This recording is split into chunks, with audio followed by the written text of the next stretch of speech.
Hi friends, ഞാൻ ജോയ് തലക്കാടൻ. ഞാനിന്ന് cook ചെയ്യാൻ പോകുന്നത് ഒരു ഡക്ക് റോസ്റ്റാണ്. അതിനാവശ്യമായിട്ട് ഞാനൊരു 900 ഗ്രാം ഡക്ക് എടുത്തിട്ടുണ്ട്. അതിതുപോലെ കഷ്ണങ്ങളാക്കിയതാണ്, അത് കഴുകി റെഡിയാക്കി എടുത്തതാണ്. ഇനി ഇതൊന്ന് കുക്ക് ചെയ്യാൻ വയ്ക്കണം. അതിനാവശ്യമായിട്ട് ഞാൻ ഇഞ്ചി ചോപ്പ് ചെയ്ത് ഇതേപോലത്തെ കഷ്ണങ്ങളാക്കിയതും ഒരു 4 ചെറിയ പച്ചമുളക് ഇതുപോലെ എടുത്തിട്ടുണ്ട്. അതൊന്ന് കിന്തി എടുക്കണം. പിന്നെ 10 വേള വെളുത്തുള്ളി ഞാൻ ഇതുപോലെ ഇടിച്ച് എടുത്തതാണ്, കാരണം തൊലിയോട് കൂടി നമ്മൾ പാചകത്തിൽ ചേർക്കുന്നത് നല്ലതാണ്, അതിൻ്റെ ഗുണങ്ങളുണ്ടാവും. പിന്നെ അതേപോലെ തന്നെ 2 വലിയ സവാള ഇതേപോലെ സ്ലൈസ് ചെയ്ത് എടുത്തിട്ടുണ്ട്. പിന്നെ കുറച്ച് വേപ്പില എടുക്കണം. അപ്പോൾ ഞാൻ ഒരു പിടി സവാളയും കുറച്ച് ജിഞ്ചറും ഒരു 2 കഷ്ണം വെളുത്തുള്ളിയും കൂടി അതിനകത്തേക്ക് കുക്കറിലേക്ക് ആഡ് ചെയ്തിട്ട് കുക്കറിൽ അതൊന്ന് അടിച്ചൊരു 3-4 വിസിലെടുക്കണം. പിന്നെ ഇവിടുത്തെ ഡക്കൊക്കെ കുറച്ച് പെട്ടെന്ന് വേവുന്നതാണ്. നമ്മുടെ കേരള സ്റ്റൈലൊക്കെ ആകുമ്പോൾ കുറച്ചും കൂടിയും കുക്ക് ചെയ്യാനായിട്ട് ഉപയോഗിക്കണം. അത് മഞ്ഞൾപ്പൊടിയും 1/2 സ്പൂണ് മഞ്ഞൾപ്പൊടിയും 1/2 സ്പൂണ് ഗരം മസാലയും കൂടി ചേർത്ത് അത് ഒന്ന് കുക്കറിൽ അടിച്ചെടുക്കണം. അതിനുശേഷം ബാക്കി ഇൻഗ്രീഡിയൻസ് എല്ലാം ചേർത്ത് നമുക്ക് പാചകം ചെയ്യാം. ഞാൻ ഈ ഡക്ക് കുക്കറിലേക്ക് ആഡ് ചെയ്യാണ്. അതുപോലെ കുറച്ച് വേപ്പിലയും കൂടി അതിനകത്തേക്ക് ആഡ് ചെയ്യുന്നുണ്ട്. ഒരു 3 അല്ലി വെളുത്തുള്ളി ചതച്ചത് അതിനകത്തേക്ക് ആഡ് ചെയ്യാണ്. ചെറിയ കഷ്ണം ഇഞ്ചി ഇത്രയും അതിനകത്തേക്ക് ആഡ് ചെയ്യാണ്. കുറച്ച് സവാളയും കൂടി അതിനകത്തേക്ക് ആഡ് ചെയ്യും. അതുപോലെ 1 സ്പൂണ് ഉപ്പ്, സാൾട്ട് ആഡ് ചെയ്യണം.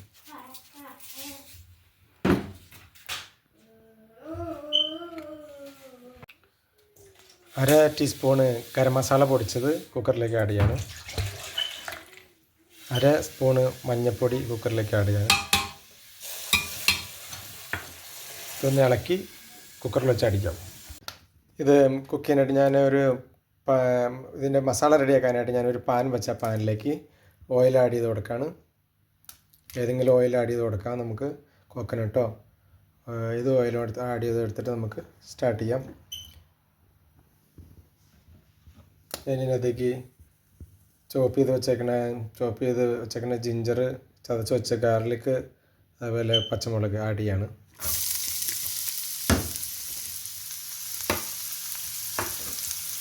അതുപോലെ വേപ്പില ആഡ് ചെയ്ത് കൊടുക്കുന്നുണ്ട്.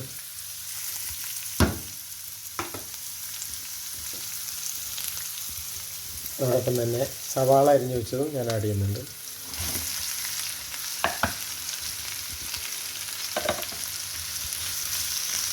ഇതൊന്ന് വഴറ്റി റെഡിയാക്കി എടുക്കാം. ഞാൻ ഇതിനകത്ത് ഇൻഗ്രീഡിയൻസ് ആഡ് ചെയ്യാണ്. 1 സ്പൂണ് മുളക് പൊടിയാണ് ഞാൻ ഇതിനകത്ത് യൂസ് ചെയ്യുന്നത്. ഞാൻ മുളക് പൊടി കുറച്ചാണ് ഉപയോഗിക്കുന്നത്, അതുകൊണ്ടാണ്. അല്ലെങ്കിൽ കുറച്ചും കൂടി 1 സ്പൂൺ കൂടി ചേർക്കാം.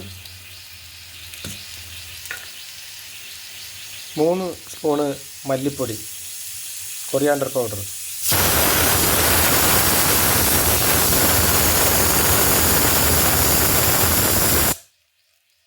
1 സ്പൂണ് ഗരം മസാല പൊടിച്ചത്, ഞാൻ സ്വന്തമായിട്ട് പൊടിച്ചതാണ്, ആഡ് ചെയ്യാണ്. 1 സ്പൂണ് മഞ്ഞൾപ്പൊടി,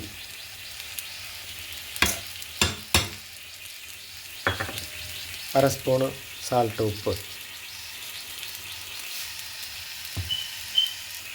പിന്നെ അതോടൊപ്പം തന്നെ 2 തക്കാളി, ടൊമാറ്റോ ഇതേപോലെ അരിഞ്ഞത് ആഡ് ചെയ്യാണ്. ഇതൊന്ന് വഴറ്റിയെടുക്കാം. അങ്ങനെ ഡക്കിനുള്ള മസാലയൊക്കെ നല്ലോണം വഴണ്ട് വന്നിട്ടുണ്ട്. അതിൽ നിങ്ങൾ കുക്ക് ചെയ്യുമ്പോൾ ലോ ഫ്ലെയിമിലിടണം, അതല്ലെന്നുണ്ടെങ്കിൽ മസാലയൊക്കെ പിടിക്കും, അതിന് കത്ത് പിടിക്കും. അപ്പം അതുകൊണ്ട് ശ്രദ്ധിക്കുക, ലോ ഫ്ലെയിമിലിട്ട് വേണം മസാല ആഡ് ചെയ്യാനായിട്ടും പൊടികൾ ആഡ് ചെയ്യാനായിട്ടും. അതുപോലെ ഡക്ക് കുക്കറിലിട്ടത് റെഡി ആയിട്ടുണ്ട്, നല്ലോണം വെന്തിട്ടുണ്ട്. അപ്പം ഡക്ക് ഇതിനകത്തേക്ക് ആഡ് ചെയ്ത് കൊടുക്കാം.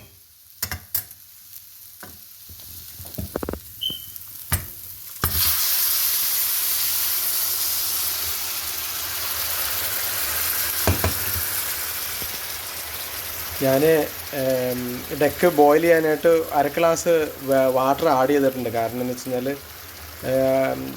അടിക്ക് പിടിക്കണ്ടാലോ എന്ന് ഓർത്ത്. പക്ഷേ അടിക്ക് പിടിക്കില്ല, എന്നാലും നമ്മളത് ആഡ് ചെയ്താൽ പിന്നെ റോസ്റ്റിന് ഉപയോഗിക്കാമല്ലോ.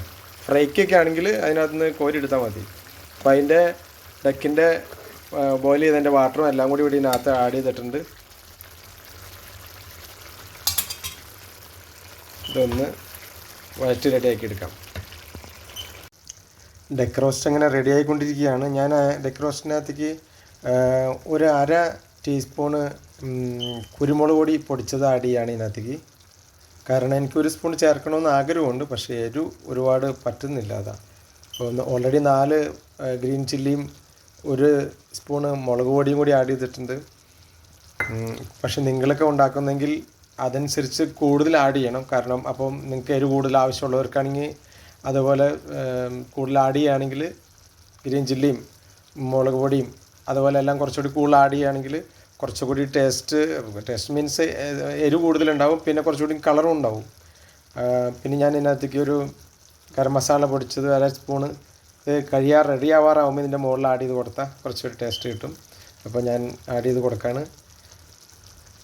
ടോട്ടൽ ഞാൻ 1.5 ടീസ്പൂണ് വലിയ സ്പൂണ് ഗരം മസാല ഇതിനകത്ത് ഓൾറെഡി ആഡ് ചെയ്തിട്ടുണ്ട് കേട്ടോ.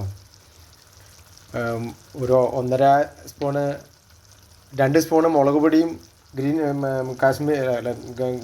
മുളക് പൊടിയും അതേപോലെ തന്നെ കുരുമുളക് പൊടിയും കൂടി ആഡ് ചെയ്യുകയാണെങ്കിൽ നല്ലതാണ് കുറച്ച്. പക്ഷേ എനിക്കത് പറ്റില്ല. ഞാൻ അത് പൊതുവെ എരിവ് അധികം യൂസ് ചെയ്യാത്ത ആളാണ്. എൻ്റെ വയറിന് പറ്റില്ല, കുട്ടികളുണ്ട്. അപ്പോൾ അതുകൊണ്ട് ഞാൻ പൊതുവെ കുറച്ചിരിക്കുകയാണ്. നിങ്ങൾ കുറച്ച് കൂടുതൽ ആഡ് ചെയ്യാം. ഇതിപ്പോൾ ഞാൻ ലോ ഫ്ലെയിമിൽ വെച്ചിട്ടാണ് കേട്ടോ ഇതൊക്കെ ചെയ്തുകൊണ്ടിരിക്കുന്നത്. ഹൈ ഫ്ലെയിമിൽ വയ്ക്കരുത്, കാരണം എന്ന് വെച്ചാൽ പെട്ടെന്ന് അടി പിടിക്കാനും എല്ലാത്തിനുണ്ട്. വളരെ ടേസ്റ്റുള്ള ഫുഡാണ്. ഇതുണ്ടോ റെഡി ആയിക്കൊണ്ടിരിക്കുകയാണ്. ഡെക്ക് റോസ്റ്റ്, താറാവ് റോസ്റ്റ് അങ്ങനെ ഇങ്ങോട്ട് റെഡി ആയിക്കൊണ്ടിരിക്കുകയാണ്. നിങ്ങൾ എനിക്ക് വേണ്ടി കമൻറ്റ് ചെയ്യുകയും ലൈക്ക് ചെയ്യുകയും ഫോളോ ചെയ്യുകയും സബ്സ്ക്രൈബ് ചെയ്യുകയൊക്കെ ചെയ്യണം. കാരണം നിങ്ങളുടെ സഹകരണമാണല്ലോ നമ്മളുടെ വിജയം. അങ്ങനെ ഡെക്ക് റോസ്റ്റ് റെഡി ആയിരിക്കുകയാണ്. വളരെ ടേസ്റ്റുള്ളൊരു ഫുഡാണല്ലോ ഡെക്ക് റോസ്റ്റ്. എല്ലാവർക്കും ഇഷ്ടപ്പെടുന്നതാണ്. ഷാപ്പിലോ അല്ലെങ്കിൽ റെസ്റ്റോറൻറ്റുകളിലൊക്കെ ആയിട്ട് കൂടുതൽ കാണപ്പെടുന്ന ഐറ്റംസ് ആണല്ലോ ഡെക്ക് റോസ്റ്റ്. തിക്ക ഗ്രേവി ആയിട്ട് നല്ല കുഴമ്പം പരുവത്തിൽ ആക്കി എടുത്തിട്ടുണ്ട്. ഇത് വളരെ ടേസ്റ്റാണ്. നിങ്ങൾ ട്രൈ ചെയ്യണം. നിങ്ങൾ ട്രൈ ചെയ്തതിൻ്റെ എന്നോട് അഭിപ്രായം പറഞ്ഞു കണ്ടോ അതിൻ്റെ ടേസ്റ്റ്. ഒരു രക്ഷയില്ല, ഭയങ്കര ടേസ്റ്റാണ്. നിങ്ങൾ ട്രൈ ചെയ്തിട്ട് എനിക്ക് വേണ്ടി കമൻറ്റ് ചെയ്യണം, ഷെയർ ചെയ്യണം, ലൈക്ക് ചെയ്യണം, ഫോളോ ചെയ്യണം. അതുപോലെ അഭിപ്രായം പറയണം. എൻ്റെ വീഡിയോയുടെ കമൻറ്റ് ബോക്സിൽ നിങ്ങൾ അഭിപ്രായങ്ങളൊക്കെ അറിയിക്കണം. നിങ്ങൾ ട്രൈ ചെയ്യണം. നിങ്ങൾ ട്രൈ ചെയ്തിട്ട് അഭിപ്രായങ്ങൾ അറിയിക്കുക. അതുപോലെ തന്നെ അടുത്തൊരു വീഡിയോ ആയിട്ട് നമുക്ക് കാണാം.